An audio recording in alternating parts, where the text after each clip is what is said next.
The rain poured in sheets, hammering the windshield of Alexander Reed's sleek black car as it rolled slowly through the streets of downtown. He wasn't supposed to be here tonight. His driver had taken a wrong turn while trying to avoid traffic, leading them through a narrow side street lined with closed shops and flickering neon signs. Alexander, a man known in every business magazine as one of the youngest self-made billionaires, was usually too busy to notice the world outside his glass office tower. But tonight, something caught his eye. Through the rain-streaked window, beneath the awning of an abandoned store, a girl no older than 19 sat cross-legged on the cold pavement, a small notebook open in front of her. Beside her, a little girl, barely 6, sat shivering, clutching a broken pencil. Alexander frowned. "Stop the car," he said abruptly. The driver hesitated. "Sir, this isn't a safe area." "I said stop the car." The vehicle halted. Alexander grabbed an umbrella and stepped out into the rain. The girl looked up as the tall man approached. She had dark hair plastered to her face from the rain, her clothes soaked through, but her eyes were fierce. "Can I help you?" she asked warily, wrapping an arm around the little girl. Alexander crouched slightly, trying not to intimidate her. "What are you doing out here?" "Teaching my daughter," she replied simply, as though it were the most normal thing in the world to be giving lessons on a wet street corner at night. Alexander glanced at the notebook. Despite the rain, the pages were filled with carefully written numbers and words. "You're homeless?" he asked gently. Her chin lifted with pride. "We're between homes. But I won't let my daughter fall behind in school." Something in her tone, quiet but unyielding, struck Alexander. Most people in her situation would be begging. She was teaching. "What's your name?" he asked. "Lila.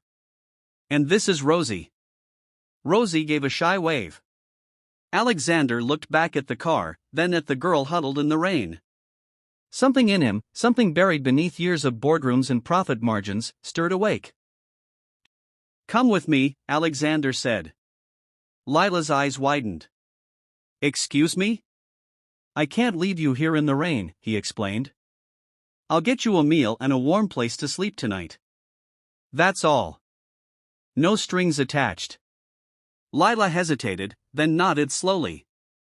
"Just for tonight." That night, Lila and Rosie sat at a long dining table inside Alexander's penthouse apartment, staring at food so fancy they didn't know what half of it was. Rosie giggled softly as she tried sparkling water for the first time. Alexander watched them from across the table, something softening in his chest. "You're different," he said finally. Lila glanced up. "How so?" "You could have given up. But you're still teaching your daughter in the rain." "She deserves a future," Lila said simply. "No matter what happens to me." Those words stayed with Alexander long after they went to sleep in the guest room.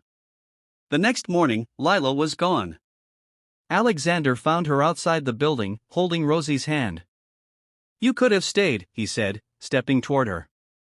"I don't want to be someone's charity case," she said firmly. "You've already done too much." Alexander stared at her, torn between frustration and admiration. "Where are you even going?" "I'll figure it out." But as she turned to walk away, Rosie stumbled and coughed, a deep rattling sound that made Alexander's stomach twist. "She's sick," he said. "She just needs rest," Lila replied quickly, but her voice wavered.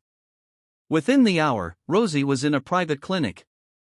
The doctor confirmed she had a chest infection that, untreated, could have turned dangerous. Lila sat in the corner, face pale with guilt. "I should have taken her sooner," she whispered. Alexander sat beside her. "You did your best. But you don't have to do this alone anymore." When Rosie was discharged, Alexander made Lila an offer. "I'll give you a small apartment and cover Rosie's school fees. All I ask is that you finish your education. You're smart, Lila. You shouldn't have to teach on the sidewalk." Lila hesitated. Accepting meant trusting him completely. It meant admitting she needed help. "Why are you doing this?" she asked softly. Alexander paused, then said, "Because someone once helped me when I had nothing. It's time I pay that forward." After a long silence, Lila nodded. All right. But I want to earn my way. No free rides. Alexander smiled. Deal. The next months were not easy. Lila struggled to balance her own night classes with Rosie's school schedule. There were nights she cried quietly in the tiny apartment, thinking she wasn't good enough. Alexander, too, faced challenges. His board of directors questioned why he was spending company resources on a random girl. Investors thought he had lost focus. But neither of them gave up. Lila graduated from her high school equivalency program and enrolled in a nursing course. Rosie flourished in school, often running to Alexander's office to show him her drawings. Somewhere along the way, they stopped being strangers. Just as things were finally looking up, disaster struck. Alexander's company faced a major scandal after a competitor spread false rumors about fraud. The media tore into him, and overnight, his reputation tanked. Reporters began camping outside his apartment. Paparazzi took photos of Lila and Rosie, calling them the billionaire's secret family. Lila considered leaving. You don't need more problems, Alexander. If we go, the gossip will stop. Alexander looked at her, his jaw tight. I've faced business losses before, Lila. But losing you and Rosie, that would be the real failure. For the first time, she realized how much she meant to him. Alexander fought back legally, exposing the competitor's lies. Lila stood by him through every court hearing, often sitting quietly in the back row, her presence reminding him what he was fighting for. When he finally won, clearing his name, the first thing he did was take Lila and Rosie to dinner. I think it's time we stop running from what we are, he said. Lila blinked. And what are we? A family, Alexander said. For the first time in years, tears streamed down Lila's face, not from pain, but from relief. A year later, Lila graduated nursing school with honors. Rosie, now healthier and happier than ever, clapped the loudest at the ceremony. Alexander had a surprise waiting, a brand new community learning center dedicated to helping homeless families get education and housing support. On the plaque at the entrance were the words, "Inspired by a mother who taught her daughter in the rain." Lila covered her mouth with her hands as tears filled her eyes. This is just the beginning, Alexander said. You showed me what real strength looks like. Now we get to share that strength with the world.